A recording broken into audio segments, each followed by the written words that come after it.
Boa noite a todos. Essa é a nossa aula do dia 15 de junho de 2020. Essa é a nossa aula parte 3, onde a gente está abordando a respeito da administradora de condomínios. Nós comentamos a respeito, né, da importância do administrador ter o conhecimento da administradora de condomínios. E na aula passada, onde nós tivemos a parte 1 e a parte 2, nós trabalhamos a questão, né, da importância, trabalhamos ali a respeito dos deveres do síndico, mencionamos o que vem a ser a diferença, né, entre condomínio geral, condomínio edilício, foi bem interessante. Então, dando continuidade à aula da semana passada, a aula da semana passada está disponível no YouTube, a gente vai abordar agora a respeito dos direitos do condômino, né, e a gente vai trabalhar a questão do quórum, e em seguida a gente vai trabalhar, havia comentado já com vocês, né, os relatórios necessários para apresentar, né, para a gestão de um condomínio. Então, esse foi um trabalho bem bacana, foi um trabalho de pesquisa realizado, né, para a administração de pequenos condomínios. Professor, se o condomínio for maior, vai aumentar o volume, mas é a mesma lógica, né? Então, assim, a gente vai visualizar para administrar um pequeno condomínio, e desse pequeno condomínio você pode ter a gestão de vários condomínios, né? Lembrando que a administração de condomínios, né, é atribuição exclusiva do administrador, né? Assim como a factoring também é do administrador, né? É necessário ter um administrador responsável, né, com registro no CRA, tá? Beleza. Então, os direitos do condômino, né? O artigo 1335 do Código Civil vai mencionar, né? Dispõe. São direitos do condômino: usufruir, fruir e livremente dispor da sua unidade, usar das partes comuns, conforme a sua destinação e contanto que não exclua a utilização dos demais compossuidores, né? Votar nas deliberações da Assembleia e delas participar estando quite, né? Então, há uma menção, ele pode votar sim, né? Mas desde que ele esteja cumprindo com as suas obrigações, né? Pagando o rateio, pagando o condomínio. A gente vai comentar mais adiante que algumas situações, né, é necessário que haja unanimidade, né? Nesses casos é importante você colher a assinatura, porque senão você vai ter uma situação onde você não vai ter atingido o quórum necessário e vai haver um prejuízo para o condomínio, né? O condomínio, dependendo, ele tem interesse de fazer uma alteração na fachada, ele tem interesse, né, de mudar a destinação, digamos, do prédio como um todo. Se ele não tiver unanimidade, ele não vai poder fazer. É sobre isso que a gente vai abordar também nos nossos próximos slides. O 1351 do Código Civil também menciona, né, depende da aprovação de 2/3 dos votos dos condôminos a alteração da convenção. A gente falou a respeito da convenção coletiva, regimento interno, na aula passada, e aqui há a menção clara, né, tem interesse de mudar a convenção coletiva, alterar ali o valor da multa, né, estabelecer alguma sanção, alguma coisa para o condômino, né, que talvez está praticando algum ato, é necessário que tenha, né, a votação, né, de pelo menos 2/3 dos condôminos, tá? Dos votos condôminos. A mudança da destinação do edifício ou da unidade imobiliária depende da aprovação pela unanimidade dos condôminos. Então, quero mudar ali a convenção, 2/3. Agora, se eu quiser mudar a destinação do edifício, né, ou da unidade imobiliária, isso vai depender da aprovação da unanimidade, ou seja, todos. Professor, um exemplo. Ok. Eu posso, né, se eu tenho um prédio e ele foi vendido como salas comerciais e eu quero que o apartamento terraço ou a sala comercial terraço vire residencial, né, somente com autorização de todos os condôminos, né, é possível eu alterar e colocar, fica na escritura do imóvel, né, que aquelas salas comerciais ou todo o terraço, que eram salas comerciais, agora são, né, residenciais. O edifício pode ser de uso misto, né, ou seja, já tem residencial e comercial, e eles querem dar uma única destinação, ou só comercial, ou só residencial. Vai depender da votação de todos. Ou situação, né, onde, num primeiro momento, o prédio, que nem eu havia comentado, né, o último pavimento ele era residencial, o resto do prédio é comercial, e em assembleia e tudo mais, eles falam assim, poxa, esse negócio da gente ter um morador, o prédio todo comercial, né, final de semana tem movimentação, era um prédio comercial que não haveria necessidade de ter movimentação de noite, e ele quer fazer essa alteração, depende da autorização e da votação de todos. Isso é muito importante, esse conteúdo que a gente está vendo, por quê? Eu tenho casos de pessoas que hoje são, né, proprietários de administradora de condomínios, né, e as dúvidas, claro, tem a questão do dia a dia, da questão contábil e fazer, mas tem a necessidade do conhecimento dessa parte da legislação, que são as dúvidas do dia a dia, né? Então, você é proprietário de uma administradora de condomínio, né? Você faz a gestão do condomínio, toda a parte, né, contábil do condomínio. A gente lembra que eu, né, comentei na aula passada que o condomínio não tem personalidade jurídica, né, mas ele tem o número, né, de CNPJ, né, vai ser aberta uma conta corrente numa instituição financeira, num banco ou numa cooperativa de crédito para movimentação, para recebimento, emissão de boletos de cobrança, e essa gestão é feita pela administradora de condomínios. O síndico, na maioria das vezes, ele não tem conhecimento da parte jurídica, né? E ele também não, né, é leigo, às vezes é né, uma pessoa que não tem todo esse conhecimento. Então, a não ser que ele assista esse vídeo e daí acabe, né, tendo esse conhecimento, ele vai buscar vocês que detêm esse conhecimento, beleza? A Professor, respeito do quórum, de votação, pode falar, Felipe. deixa eu só fazer uma observação.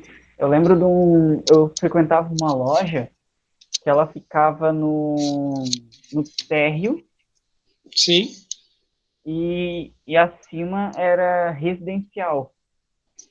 Deu um problema que sim. que o pessoal que frequentava a loja não era um pessoal barulhento, mas, querendo ou não, o pessoal. Do imóvel residencial era, Não, não, pior que não. É que assim, ó, não? era tipo 10, 11 horas o pessoal já tava enchendo o saco. Aí, tipo, o Sim, pessoal às vezes, se juntava de madrugada pra jogar, que era loja disso, de jogos e tal. sim, E nada de som alto, nada disso. Eles tiveram que mudar, tá? Por causa de problemas com o pessoal do condomínio. sim. A gente, assim, ó, agora que vocês estão em fase de conclusão do curso de administração, vocês vão vendo, por exemplo, né, diversas situações do dia a dia e quanto conhecimento que a gente vai tendo ao longo das aulas, ou de diversos professores, como é extremamente importante. Vocês lembram quando a gente falou sobre alguns aspectos do direito ambiental, na nossa aula de tópicos especiais, que a gente viu, por exemplo, né, o desenvolvimento, então, assim, foi concedido o alvará para, então, digamos, né, a incorporação de um loteamento, só que o loteamento ficava muito próximo, ou ele ficava numa área industrial, então, assim, ó, isso vai gerar problema, né, era no município, era no estado do Rio Grande do Sul, então, mas acontece na nossa região também, né, outro dia eu estive em Gaspar. Aí em Gaspar você tem uma região muito bonita, só que era uma região industrial. E agora nessa região industrial, né, claro, tendo em vista a indústria e tudo mais, e o desenvolvimento, e a rua também asfaltada, aí diversas casas, né, diversas famílias foram morar próximos dessa área industrial. Com certeza são casas bem feitas e tudo mais, então a casa está toda regular. Só que o que vai acontecer? Num primeiro momento, uma área que era industrial passa a ser mista, você tem residências também, vai chegar um determinado momento que a residência vai dizer, olha, a indústria está fazendo muito barulho, e daí a indústria tem que se adaptar, né, e não fazer ruído e tudo mais, ela tem um gasto gigantesco nisso, foi justamente aquela tese de doutorado que eu mostrei para vocês, que daí ele apresenta, né, situações onde as indústrias acabam deixando o estado do Rio Grande do Sul, indo para outras localidades, né? Por quê? Porque daí o órgão público vai emitindo multas, né? Ele vai sendo autuado por causa do nível de ruído, por causa de uma outra situação, pedindo para adaptar, ele não consegue. Então, lá ele comenta que algumas indústrias acabaram por ir, né, para, inclusive, para o Paraguai. O mesmo problema, né, eu comentei na aula passada, quando a gente fala de condomínio, o condomínio é tido como a mãe das rixas, né? Porque justamente viver em condomínio não é fácil, né? E ainda mais quando você tem, por exemplo, né, a, que era um dos grandes dilemas até na questão das convenções, que é um dos grandes dilemas na questão das convenções dos condomínios e tudo mais, né? Então você tem, por exemplo, um prédio residencial e logo abaixo do prédio residencial eles decidem fazer um restaurante com música ao vivo, né? Vocês sabem que Balneário Camboriú tomou um cuidado bem grande ali na questão do plano diretor, exigindo um cuidado muito especial com a questão acústica, né, para que não houvesse barulho, para que não atrapalhasse e de certa forma acaba inibindo você ter, né, são pouquíssimos, acho que hoje em dia tem, mas comparado a muitos anos atrás, tinha vários restaurantes com música ao vivo. Hoje em dia você tem uma dificuldade muito maior. E é claro, é só vocês pensarem, por exemplo, né, você pensa num prédio de altíssimo padrão em Balneário Camboriú. Aí eles, digamos, é feito um restaurante, uma sanduicheria, né? Talvez para aquela pessoa que pagou 10 milhões no apartamento, né, ele quer de todas as formas que não venha nenhum tipo de barulho e nem cheiro de alimentação, alguma coisa assim, subindo para o apartamento, né? A gente tem, não tem tem diversos prédios, né, com restaurante e tudo mais. Então assim, para você turista é legal, quando você está debaixo do prédio, tem toda aquela movimentação, é legal. Mas para o morador, para alguns né? Mas para outros, quando ele comprou, ele não estava pensando, ele pensou tipo uma loja de altíssimo padrão, né? Aí daqui a pouco ele vai ver, ele tem um restaurante super badalado, né? Teve, inclusive, agora recente, tem uma região ali da. Isso eu não escutei nenhum tipo de problema, a não ser do próprio policiamento, né? Ali na rua 3700, que é ali onde fica o Big, estão sendo construídos um prédio da Embraed, tem um prédio da FG e tem um outro prédio da consultora Mendicibara. E ali virou um super point, assim, de pessoal jovem e tudo mais. Tem uma rua sem saída. Se alguém já passou por lá, já passei um dia de noite, de madrugada, aí tem um monte de jovens assim lá na rua, né? O que que acontece? Agora parece que com a quarentena, inclusive, foi policiamento e coisa e tal, porque havia aglomeração, né? Então assim, ó, nessas situações, o síndico, ou na verdade uma boa parte dos condôminos, eles têm interesse de mudar a destinação, né? Então assim, ó, para talvez, né, um proprietário de várias salas comerciais, como foi o caso que o Cavicchioli comentou, seria muito mais interessante, né, não ter aquela unidade residencial. O cara conseguiria tocar. E aquele proprietário das salas, né, que era locador, talvez ele acabou perdendo uma locação. Então, assim, claro, né, não vou entrar no mérito, mas, assim, em alguns casos, haveria interesse que fosse totalmente comercial, tá? Para fazer essa alteração, né, desde que tenha a concordância de todos. E isso acontece, situações que nem eu comentei com vocês na aula passada, que na hora de estabelecer pela convenção coletiva e tudo mais, se bobeou ou a questão do rateio, alguma coisa assim, se fez de uma forma diferente.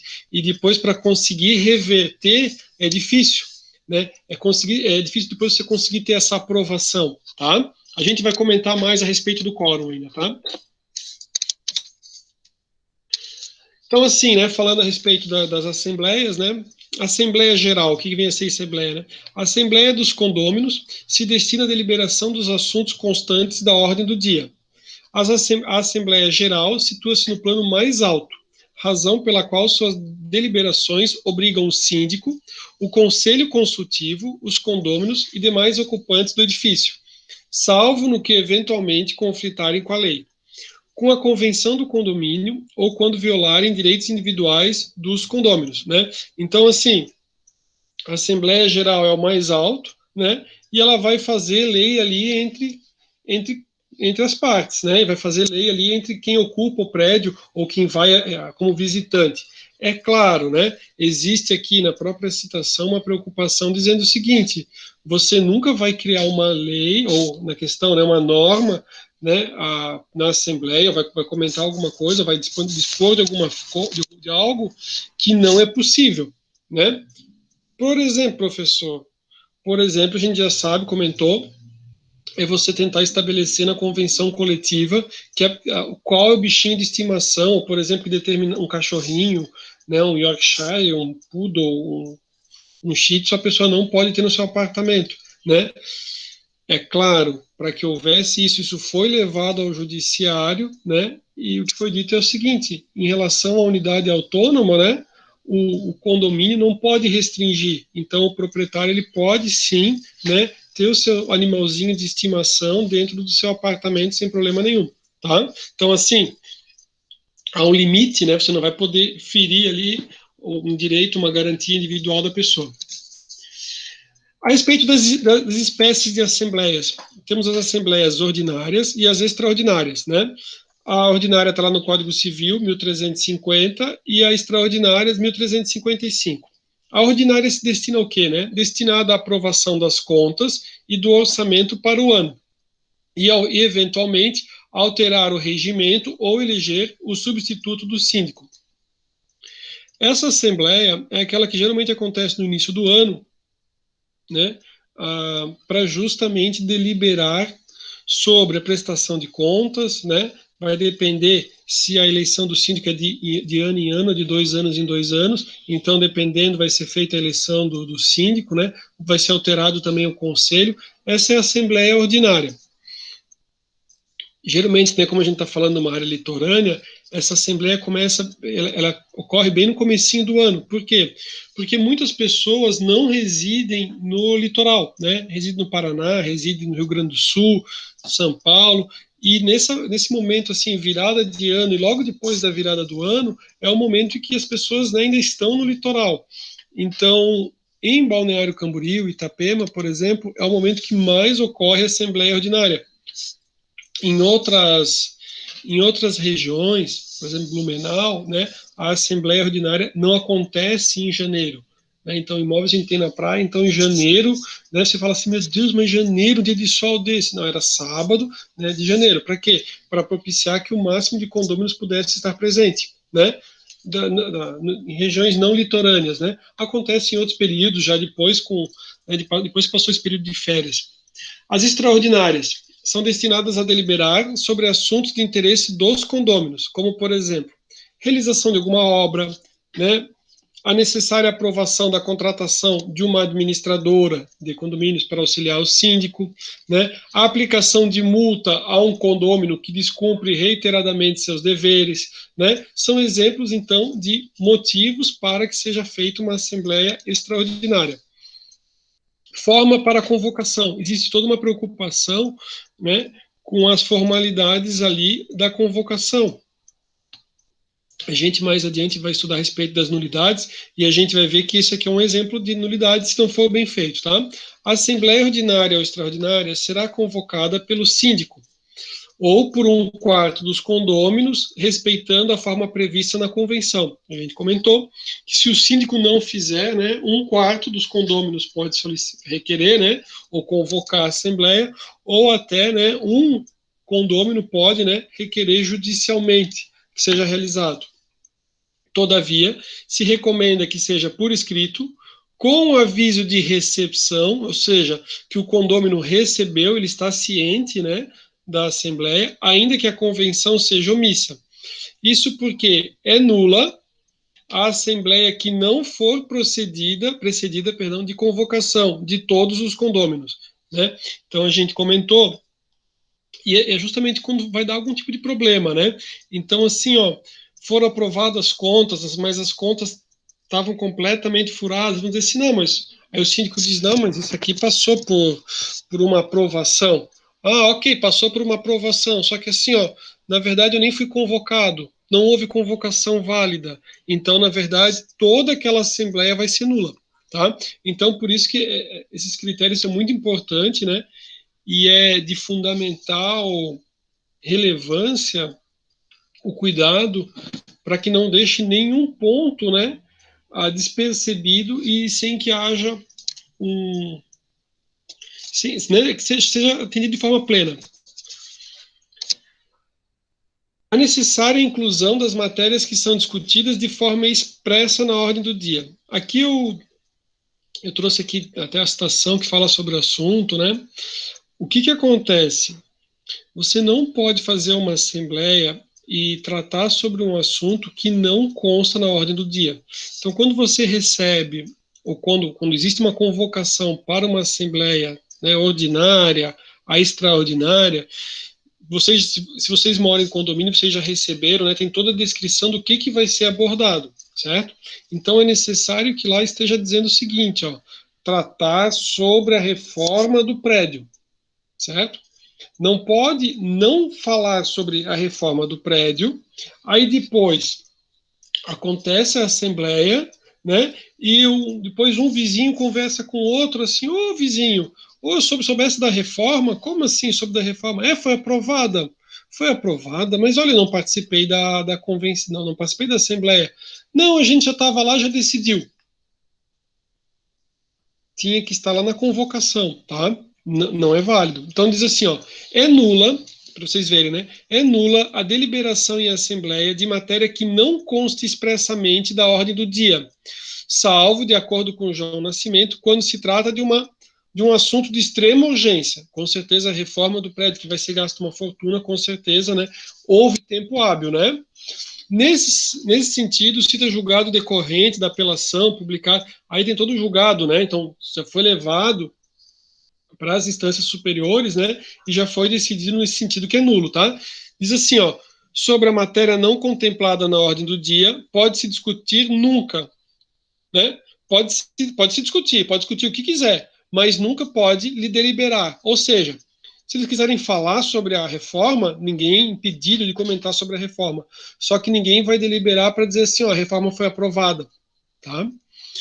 Ressalvada apenas a hipótese de destituição dos administradores e do conselho fiscal, em face do risco de se deixar o condomínio sob o controle de que desmereçam a confiança dos condôminos, até a convocação de outra assembleia. Bem importante aqui o julgado e tudo mais. Ele traz o seguinte, ó,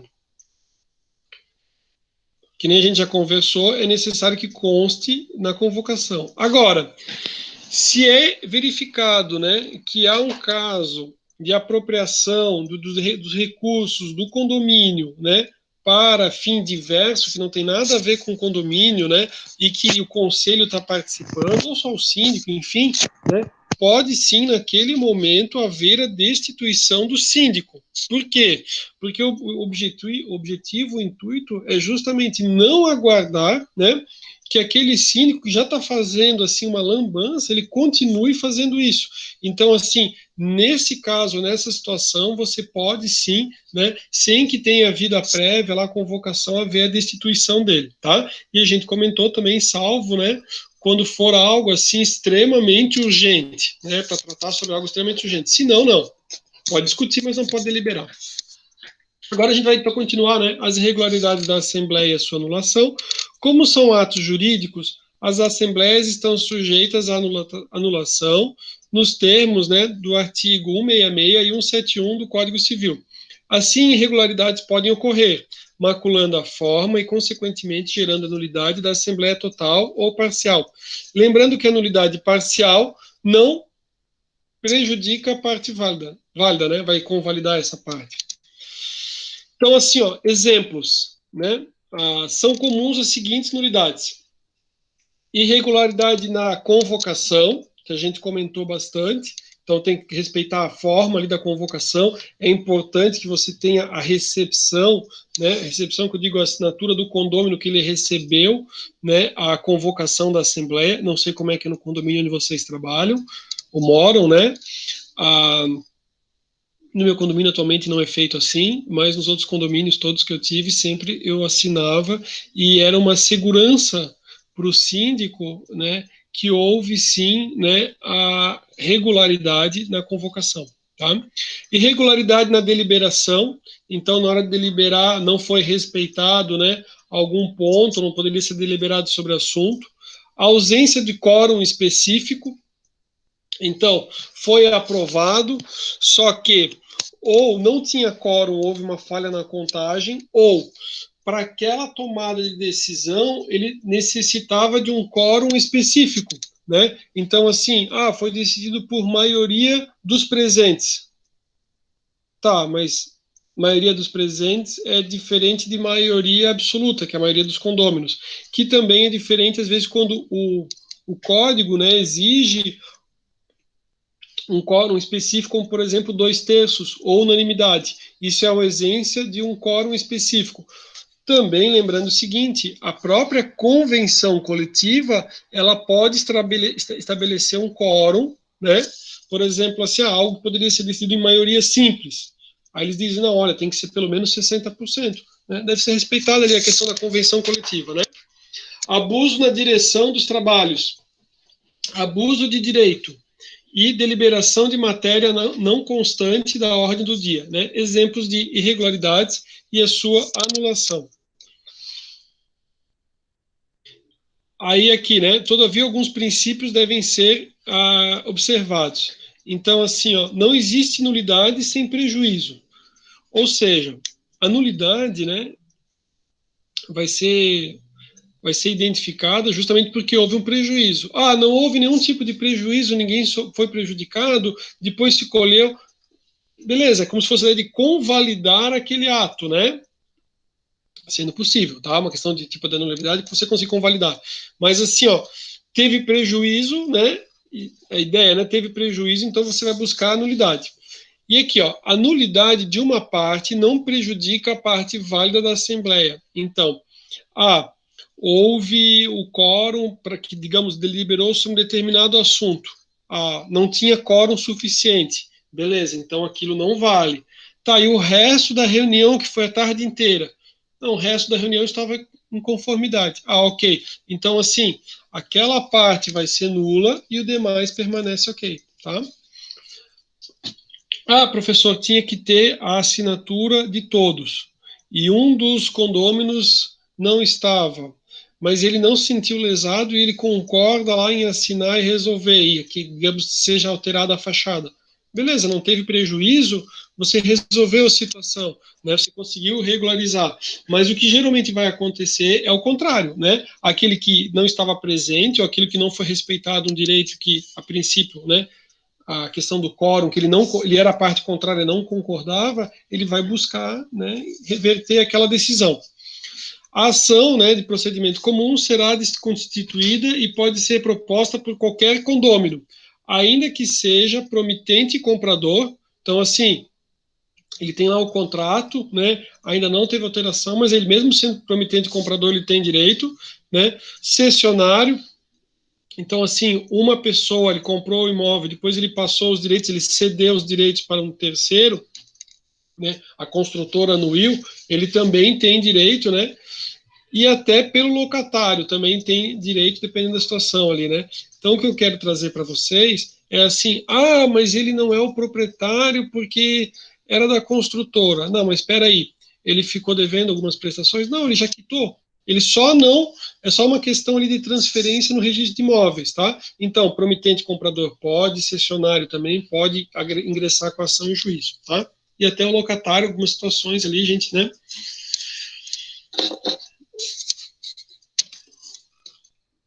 Composição dos votos. Os votos são proporcionais às frações ideais, salvo disposição diversa na convenção. Então, se a convenção disser assim, olha, cada unidade tem direito a um voto, tá valendo.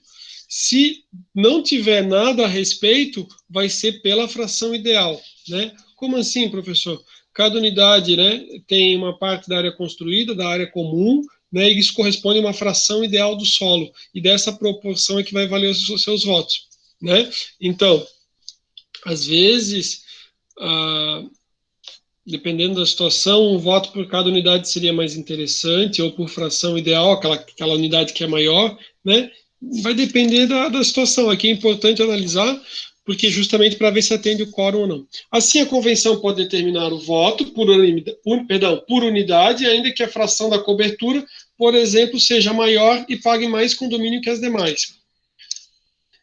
Pode abordar a respeito do abuso do direito e do direito das minorias, né? Então, a questão, justamente, a que a gente falou sobre fração ideal e de unidade, a grande dúvida, o grande questionamento é o seguinte: ok, né?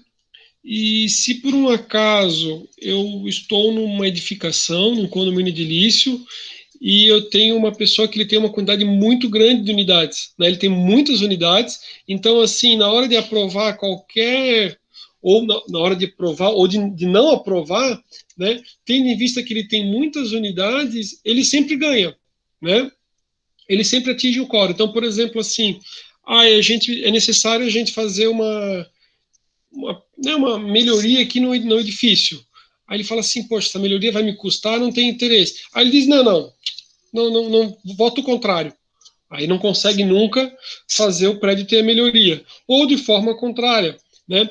Às vezes, talvez os outros condôminos nem tenham tanto interesse, mas como ele tem uma quantidade muito grande de unidades, ele pela questão, né, de ter uma quantidade muito grande de unidades, ele acaba tomando as decisões, né? Ele acaba tendo quórum para isso.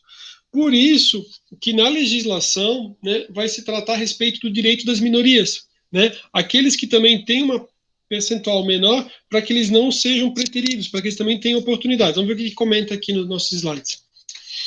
A rigor, o Código Civil parece subjugar a minoria à vontade da maioria, de forma incondicional. Foi o que a gente estava comentando. Portanto, né, pensando a lógica, a gente vai abordar sobre o assunto. Portanto, o condômino que disponha de mais de 50% das frações pode, em tese, controlar o condomínio.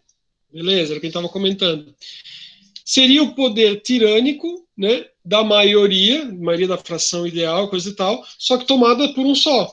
Ou seja, a decisão não é de todos, uma decisão colegiada, mas é o poder da maioria, porque ele detém a maioria, tomada por um só, né? Todavia, né, importante lembrar, e esse é o nosso tópico, que esse controle não é absoluto, a ponto de prejudicar a minoria, conforme prevê o artigo 187 do Código Civil, que trata sobre o abuso de direito. Também comete, né, daí lá diz, né, também comete ato ilícito o titular de um direito que, ao exercê-lo, excede manifestamente os limites impostos pelo seu fim econômico ou social, pela boa-fé ou pelos bons costumes, né, tentando buscar ali qual que seria o norte da defesa para a minoria. De acordo com João Nascimento Franco, o poder deliberativo da maioria não é absoluto. Em todas as comunidades de interesse, desde as sociedades anônimas até os simples clubes associativos, impera o respeito ao direito subjetivo de seus membros e à opinião da minoria, que tem o direito de se fazer ouvir, pois é para isso que são convocados todos os condôminos ou pessoas a eles equiparados, né? Senão você vai acontecer, e eu já vi acontecer em alguns prédios, que a pessoa diz assim, nem adianta a gente participar, porque, na verdade, né, fulano e Beltrano tem tantas unidades que acaba a decisão sendo tomada por eles. Tá? Assim, se houver abuso de direito, a deliberação, olha que importante, assim, se houver abuso de direito, a deliberação, ainda que tomada regularmente, ele tinha maioria, mas não é do interesse da coletividade, né, ela poderá ser anulada, tá? Bem importante. Exemplo, caso da decisão que resolve, ao invés de conservar o revestimento do prédio ainda novo, refazer toda a fachada desnecessariamente. Ainda que essa deliberação seja tomada pelo quórum exigido em assembleia regular, poderá ser anulada por abuso de direito. Quem pode votar, né? Aqui é importante comentar quem é que pode votar. Então, são considerados condôminos e podem votar o proprietário, o promitente comprador, o cessionário dos direitos dela decorrente da promessa de compra e venda. Aí diz lá o artigo 133.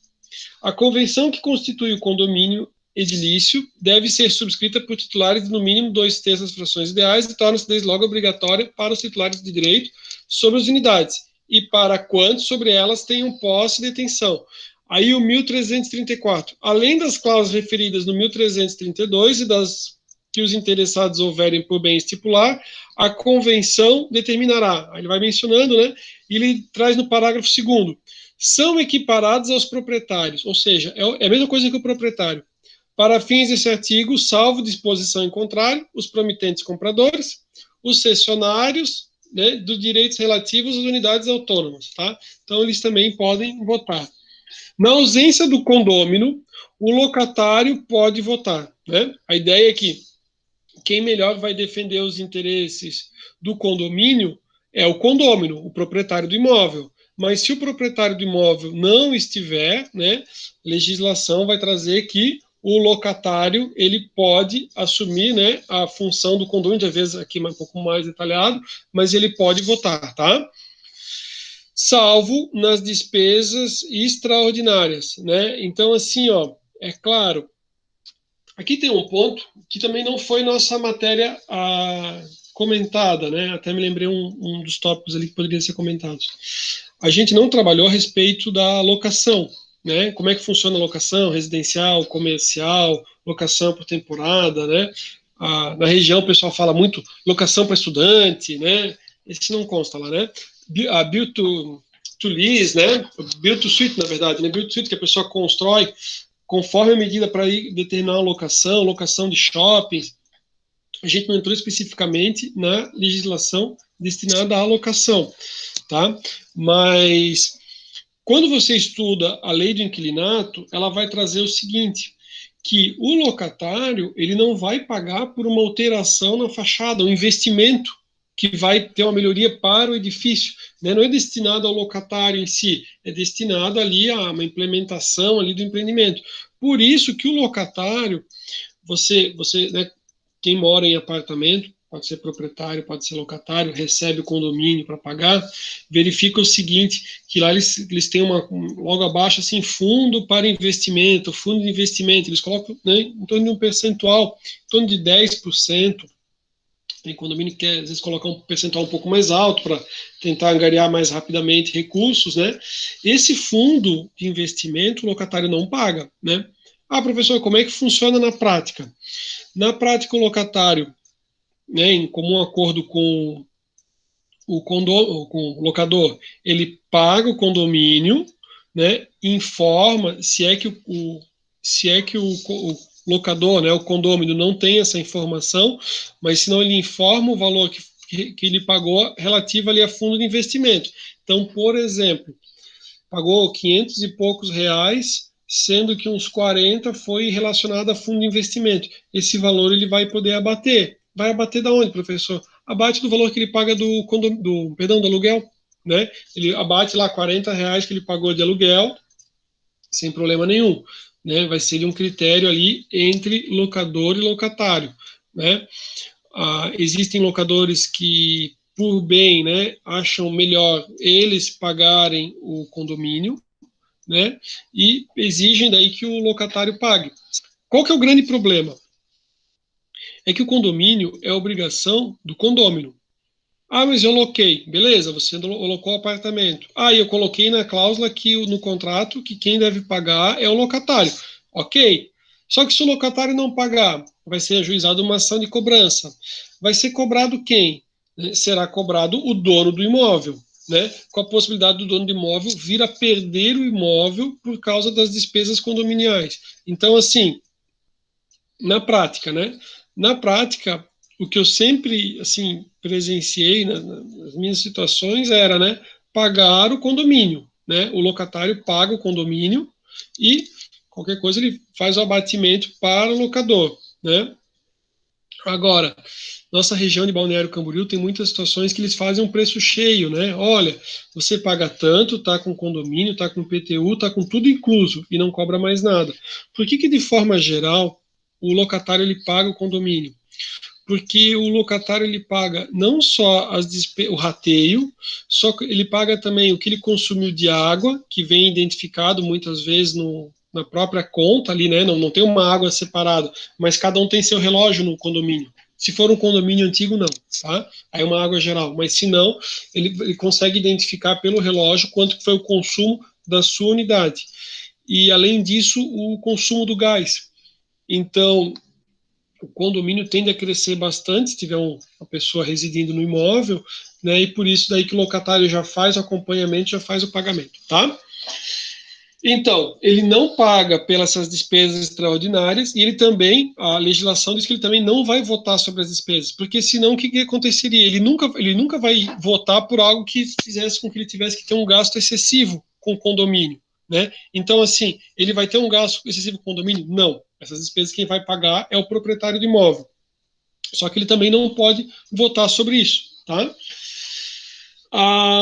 O locatário pode, sim, inclusive, eleger o síndico, perdão. E aqui ele diz, né, o parágrafo, né, que tem o parágrafo, então, descrito. Impossibilidade do condômino inadimplente votar em assembleia. Então, de acordo com 1335, a gente já comentou, né, inciso 3 do Código Civil, somente pode votar e participar da assembleia o condômino que está em dia com o pagamento das despesas do condomínio. Nesse sentido, né, são direitos do condômino votar nas deliberações da assembleia e delas participar estando quite. A gente comentou, só como eu estou deixando o material bem detalhado para vocês, né, acho importante também mencionar que é a situação do quórum também, né, que você tem um quórum específico, e daí a pessoa não estando quite impossibilitaria você de votar em algo extremamente importante para o condomínio. Então diz assim, ó, embora o comando seja claro, ele só pode votar estando quite, dessa proibição é possível inferir duas indagações importantes. A. Se o condômino inadimplente efetuou o acordo e ele está em dia com as suas obrigações, ainda assim não poderá participar da assembleia e votar?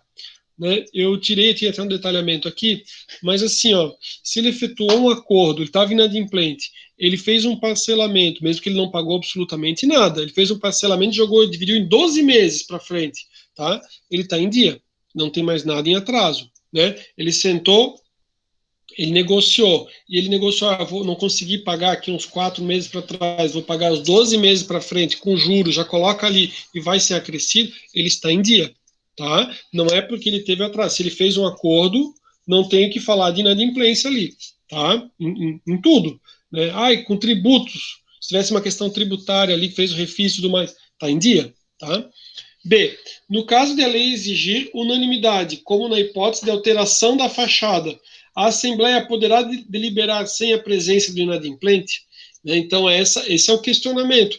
Você precisa da unanimidade, mudar a destinação, né? Então, você vai ter que ter a anuência dele.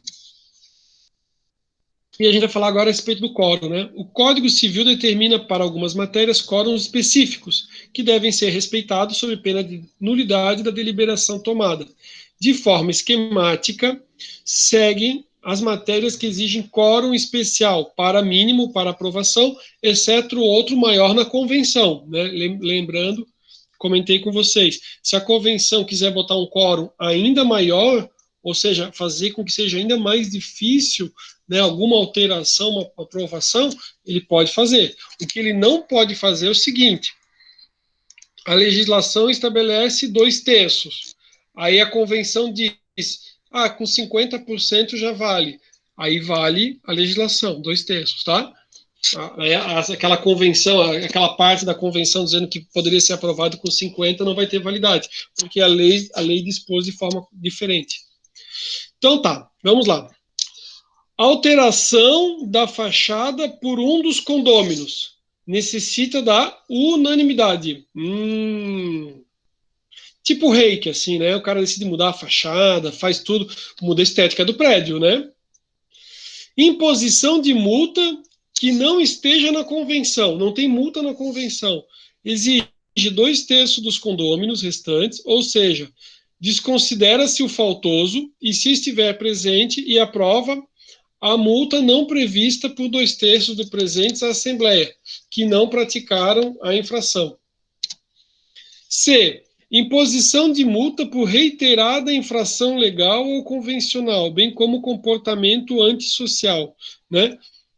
Então, necessita de 3/4 dos condôminos restantes, ou seja, desconsidera-se o faltoso. O faltoso, né, ele vai votar contra ele? Nunca. Ele vai dizer, não, né?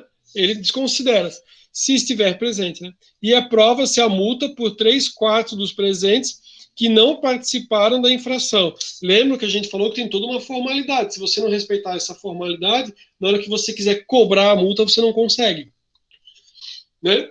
Se ele for um desavisado, você cobra dele. Mas se ele for atrás dos direitos dele, ele vai dizer que ele não tem dever de pagar. Tá? Alteração da convenção. 2/3 dos condôminos, de todos os condôminos. Né? Importante também, de todos eles, né? Não é questão assim dos presentes, não, é de todos eles, é o que traz o 1351. Letra E. Alteração da destinação ou do uso. né, depende da unanimidade. Obras.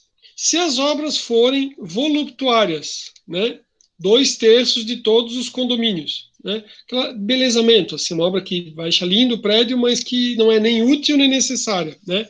As úteis dependem da maioria dos votos.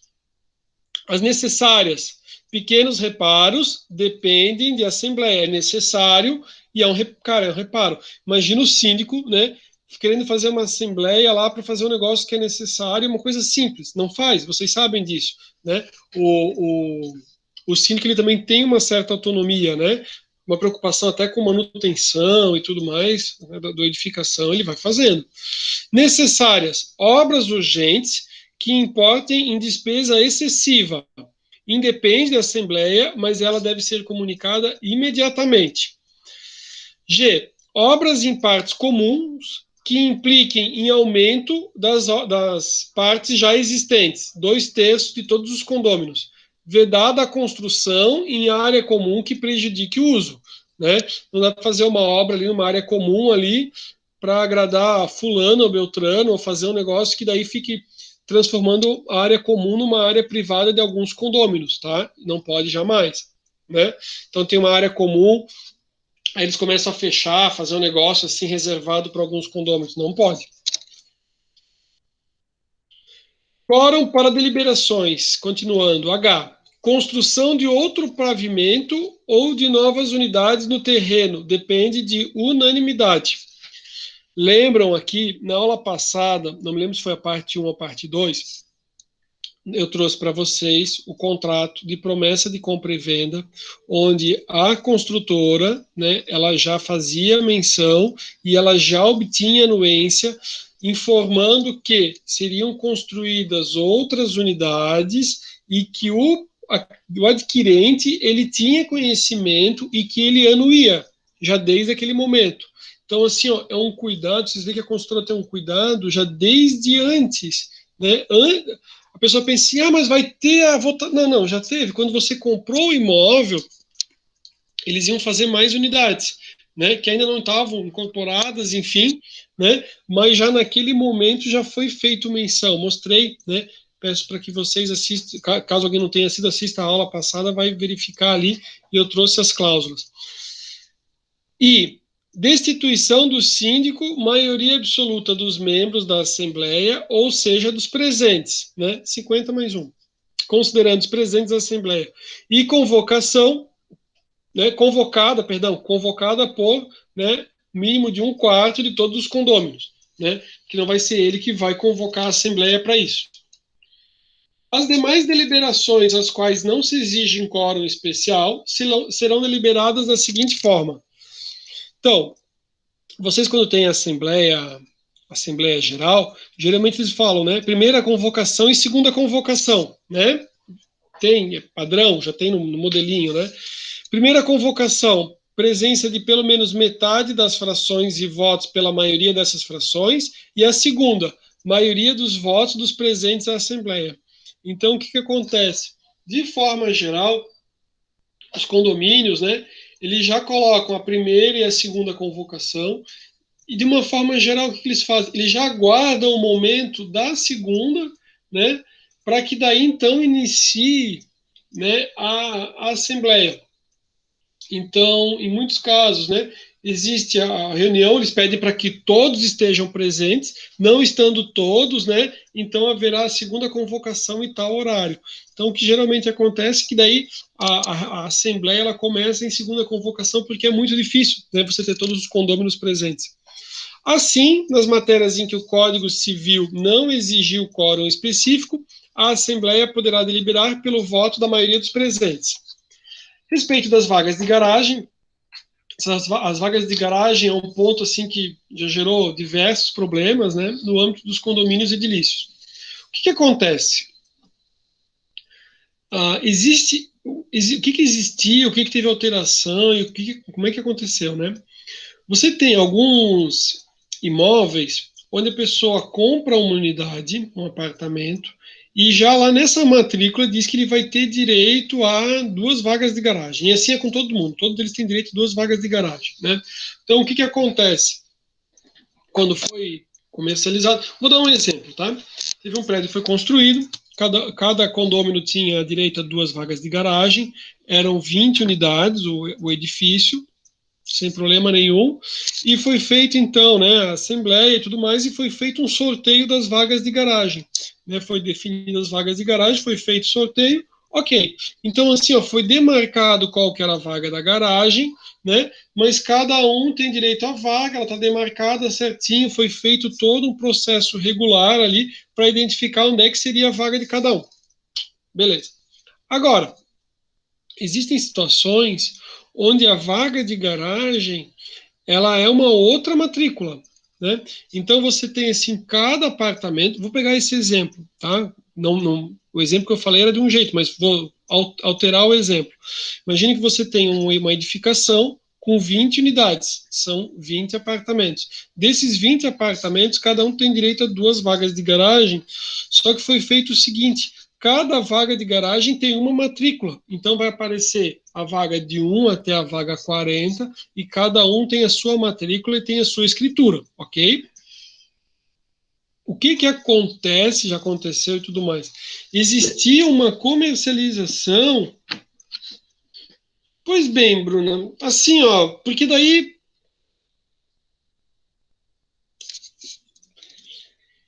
então, isso acontece bastante no cartório, né? Tem que tomar cuidado. Eu já vi o caso de uma pessoa que ele esqueceu das vagas de garagem, fez todo o trâmite, depois teve que correr atrás da documentação, questão de inventário da vaga de garagem, uma coisa bem doida, né? Nossa. E, e, e na verdade também você vai ter também um custo, né? A vantagem ou a possibilidade é o seguinte, né? Se tem, na verdade, um valor que se estima quanto que seria cada vaga de garagem, perdão, e é possível que o proprietário que não utilize acabe negociando essa vaga de garagem. Então, assim, cada um teria direito a 2 vagas. Aí um vizinho fala, olha, não queres vender tua vaga? Aí ele compra a vaga de garagem do vizinho, né? Assim, ó, na prática e no dia a dia, né? Hoje em dia tudo é Uber, táxi 99, sei lá, é Uber, né? Então, assim, as pessoas falam assim, eu não preciso de vaga de garagem, né? E a vaga de garagem dá um bom dinheiro, ainda mais no litoral. O problema é o seguinte, é que assim, ó, se você pensar assim, nunca vou vender, né? Ou nunca vou precisar vender na face da terra, é uma coisa. Mas você ter um apartamento, né? Sem vaga de garagem, é muito difícil de comercializar. E os prédios mais antigos, vou dar exemplo Balneário Camboriú, prédios mais antigos, eles geralmente têm uma vaga de garagem. Antigamente as pessoas, vinha todo mundo para a praia, né? Pessoal vinha, veraneio, né? Eles vinham com o carro, ficava com o carro na garagem. Hoje em dia, não. Hoje em dia, sim, tem o carro do marido, da esposa, do filho e da filha, né, se tiver um casal. Então, assim, ó, você pega os prédios frente-mar, eles têm 4 vagas, 5 vagas de garagem, né, às vezes você tem aquele carro esportivo bacana que você deixa na garagem também para passear só finais de semana, ou às vezes fica, inclusive, tá até emplacado em Balneário Camboriú, né? Então, assim, ó, apartamentos com uma vaga de garagem na Avenida Atlântica, que nem já teve, né? É difícil, por quê? Porque o cara olha e fala assim, cara, o apartamento até é legal. O prédio, começa assim, o prédio é antigo, apartamento até que é legal porque foi reformado, mas com uma vaga de garagem, porque assim, ó, na orla da Avenida Atlântica você não estaciona.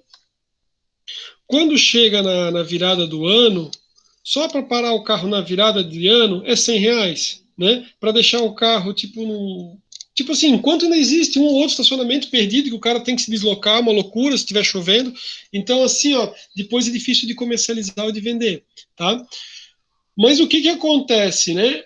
O questionamento era assim, ó, tá, se eu tenho uma matrícula, e se eu quiser vender?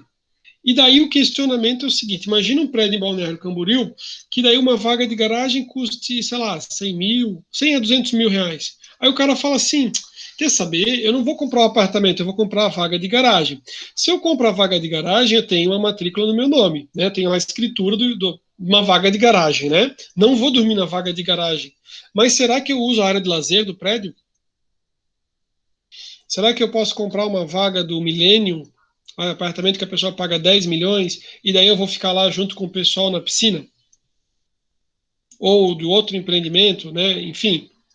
Então, né, ou vou comprar uma vaga no empreendimento do Marina Beach Towers ali, aquela vaga para o barco, e daí eu vou poder usufruir do edifício e parar meu barco, tá? Já adianto que lá não é possível, tá? Eles não vendem a vaga, eles só vão vender a vaga para quem tem os apartamentos. Mas beleza, isso foi um assunto que foi levado em discussão, teve até alteração legislativa. Então diz assim, ó, as vagas de garagem têm gerado infindáveis problemas no âmbito dos condomínios edilícios. Seja como for, há duas espécies de vagas, né? As unidades autônomas, que a gente falou, e o direito de uso de vagas. Beleza. Diz assim, ó, artigo 1331. Pode haver em edificações partes que são propriedade exclusiva e partes que são propriedade comum dos condôminos. As partes suscetíveis de utilização independe, tais como apartamentos, escritórios, salas, lojas, sobrelojas, com as respectivas frações ideais no solo e nas suas partes comuns, sujeitam-se à propriedade exclusiva. Então, é propriedade exclusiva, né? A questão, exceto a área comum, podendo ser alienadas e gravadas livremente por seus proprietários. Eu posso comprar e vender meu apartamento quando eu quiser, não preciso ofertar para ninguém, não preciso falar com meu vizinho, eu vou lá e vendo para quem eu quiser, ok? Agora, olha o que traz ali a legislação, e lembrando que essa alteração ocorreu, ó, em 2012, tá? Então, assim, ó, ela não vem lá do Código Civil de 2000, né, 2002, né? Ela teve uma alteração nesse artigo, tá? Por quê? Porque ela traz justamente isso, ó, que eu posso fazer o que eu quiser com o meu apartamento, exceto, continuando, exceto os abrigos para veículos, que não poderão ser alienados ou alugados a pessoas estranhas ao condomínio, salvo autorização expressa na convenção de condomínio. Se a convenção do condomínio autorizar, beleza, né? Se não, ele não pode, né? Ah, então eu não vou vender, até não comentei, não vou vender, ah, então eu vou locar. Ele também não pode locar, né? Aproveitar assim que está na temporada, ganhar uma boa grana, né? Daqui a pouco você vê um monte de gente entrando e saindo do seu edifício, você fala assim, cara, o que é esse montoeira de gente entrando e saindo, né? Usando lava-pé para lavar os pés ali da praia, coisa e tal, prancha e vai na garagem. Aí a pessoa fala, não, eu loquei uma vaga de garagem aqui, tá? Não pode, tá? Não ser que tenha convenção, né? Autorizando expressamente. Professor, qual que é a possibilidade disso acontecer num edifício frente mar, né? No, pergunto para vocês, né? Qual que é a possibilidade de vocês aprovarem isso, né? Depende aí de vocês, né? Aprovarem ou não. Então, ó, agora, os direitos de cada condômino, as partes comuns, são inseparáveis de sua propriedade exclusiva. São também inseparáveis das frações ideais correspondentes em unidades milhares, com as suas partes acessórias. No caso desse artigo, é proibido alienar ou gravar bens inseparados. Parágrafo 2º. É permitido ao condômino alienar parte acessória de sua unidade imobiliária a outro condômino, só podendo fazê-la a terceiro, se essa faculdade constar do ato constitutivo do condomínio, e se a ela não se opuser a respectiva Assembleia Geral. Então, o questionamento é, posso vender a minha vaga para meu vizinho? Sim. Né? Posso vender sem problema nenhum. Eu só não posso comercializar para uma pessoa estranha ao condomínio, tá? A não ser que tenha autorização expressa do condomínio. Eu quero só concluir aqui a respeito da vaga de garagem, daí a gente vai para o nosso intervalo, tá, pessoal? Então, seja como for, quanto à redação do 1331, dada pela lei, né? É preciso observar que a lei não excluirá da apreciação do Poder Judiciário lesão ou ameaça de direito, não prejudicará o direito adquirido, bem como determina que ninguém será privado da liberdade ou de seus bens sem o devido processo legal. Aqui tem todo um questionamento com os direitos fundamentais, por quê? Porque quando talvez ele comprou, ou quando ele ia fazer, ou talvez ele fez uma negociação, ele fez uma negociação antes da alteração da legislação, né? Então a questão do direito adquirido, né, de ter ocorrido a transação. Então, assim, tudo no direito eu tenho o pró e o contra, e eu tenho a legislação e, tipo, geralmente não vai vir coisa fácil para vocês, vai vir o problema, né? Que é assim, ó, o fulano vendeu. Ele vendeu quando? Ele vendeu antes dessa lei existir, antes de 2012. Ele vendeu antes, entendeu? Então é tipo esse tipo de situação. Ou, ele quer vender agora. Então a conversa vai mudando, né? Então, posta dessa maneira, a nova redação só se aplica aos condomínios instituídos após a sua vigência. Esse é para questionamento que poderia se trabalhar. Então, tipo assim, os próximos condomínios que vêm para frente, né? Ou seja, né, uma vacácio lege de 45 dias. E a publicação foi em 5 de abril de 2012. Dia do meu aniversário, 5 de abril. Então, resolvendo o condômino alugar a área do abrigo para veículos, né, preferirá-se-á, em condições iguais, qualquer dos condôminos a estranhos e entre todos os possuidores. Como visto no item anterior, a Lei 12.607 alterou a redação do parágrafo 1º do artigo 1331, restringindo a venda ou locação de vagas de garagem. Sendo assim, no que diz respeito à locação de vagas de garagem a estranhos, dependerá de autorização expressa na convenção, tá? Do condomínio. Aqui a questão... Locação de área comum. Que questão de locação de área comum? Senhores, vamos fazer o seguinte. Vamos para o nosso intervalo. Estou saindo um pouco mais tarde para o nosso intervalo. Então, vamos considerar 20 minutos a partir de agora. 20 minutos a partir de agora, a gente volta e dá continuidade à nossa gravação, tá bom? Um abraço, pessoal. Eu vou ficar disponível aqui para tirar dúvidas.